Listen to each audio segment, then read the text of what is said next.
বর্ষা এলেই এক হাঁটু জল জমে স্কুলের সামনে। জমা জলে চড়ে হাঁস, আবার কখনো বা বিষাক্ত সাপ। জল ভেঙে স্কুলে আসে পড়ুয়ারা।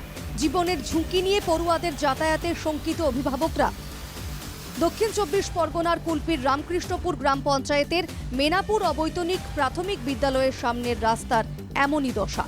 স্কুল কর্তৃপক্ষকে বহুবার রাস্তা সারাইয়ের আবেদন জানালেও হয়নি সুরাহা। অভিযোগ অভিভাবকদের। স্কুলের যে সামনে রাস্তা 200 মিটার রাস্তা আছে, পুরোপুরি ভেঙে গেছে। মানুষ যাতায়াত করতে পারছে না, টোটো কোনো কিছু যাতায়াত করতে পারছে না, যাতে একটু ঢালাই হয় বা কিছু ব্যবস্থা করা যায় তার জন্য। আর স্কুলের সামনে জল জমে আছে, বাচ্চাদের নিয়ে আসতে খুব অসুবিধা হচ্ছে। আমাদের কোলে করে নিয়ে আসতে হচ্ছে। স্কুল কর্তৃপক্ষকে জানিয়েছি, ওনারা বলছে আমরা উপরমহলকে জানিয়েছি, কিন্তু আদৌ কোনো সুরাহা পাচ্ছি না আমরা।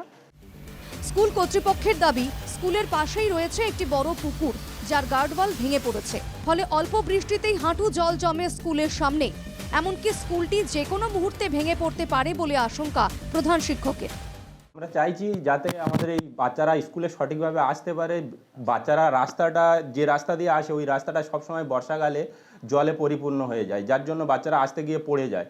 তা যদি ওই রাস্তাটা করে দেওয়া হয় বা জলপথটাও কাটিয়ে দেওয়া হয়, এগুলো হলে খুবই ভালো হয়। যে বিদ্যালয় আছে, বিদ্যালয় বিল্ডিং এবং আমাদের পাশে একটা অঙ্গনওয়াড়ি বিল্ডিং আছে, ওর পাশে একটা বিরাট বড় পুকুর আছে। আপনি দেখেছেন সরজমিনে। আমাদের বিল্ডিং যে কোনো মুহূর্তে ওই পুকুরে ধরে নেমে চলে যাবে। সেই সাথে অঙ্গনওয়াড়ি সেন্টার ও শুধু চলে যেতে পারে, তাতে অনেক ছাত্রছাত্রীর এখানে জীবনহানির আশঙ্কা আছে। যে কোনো মুহূর্তে শিক্ষক ছাত্রছাত্রীর একটা জীবনহানির ব্যাপারটা থেকে যাচ্ছে। একাধিকবার উদ্যোগ নেওয়া হয়েছে, কিন্তু একাংশ স্থানীয় বাসিন্দা রাস্তার কাজে বাধা দিচ্ছে। ফলে করা যায়নি রাস্তা, দাবি কুলপির বিধায়কের।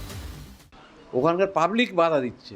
পাবলিক মানে তার ব্যক্তিগত জায়গা বলে, কিন্তু এটা তো হয় না যে ব্যক্তিগত জায়গার মধ্যে যদি রাস্তা আজকে 50 বছর আছে, তা সেটা তো রাস্তা বলেই মানতে হবে।